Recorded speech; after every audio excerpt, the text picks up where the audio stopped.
Можно попросить коньки 38 размера. Даже мороз не мешает активному отдыху. Казанцы новогодние праздники провели в парках и на катках. Это ледовая площадка у Акбарс-арены. В разгар праздников в день приходили по 4000 человек. В вечернее время прям полностью все полки сметают, люди приходят, уходят, приходят, уходят. Вообще полная суета. Вот, ну, в целом совсем справляемся. Работаем с 10 утра до 11 часов вечера. Это уже парк Черное озеро. Много людей здесь встречали Новый год. Притягивает он и туристов. Сыну подарили на Новый год коньки, потому что он все мечтал о них. Вот приехали, первый раз покатался. И, между прочим, народу здесь мало, удобно, комфортно, то, что и бесплатно. В любое время можно приехать и покататься, даже если и холодно.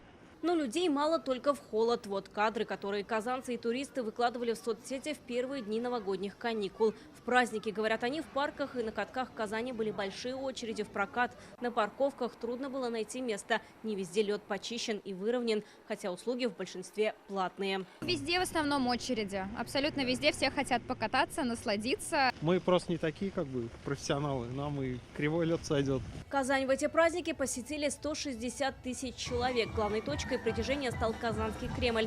Здесь побывали 188 тысяч туристов и горожан. Это на 20 тысяч больше, чем в прошлом году. Основной пик приходился на даты 1, 2, 3 января.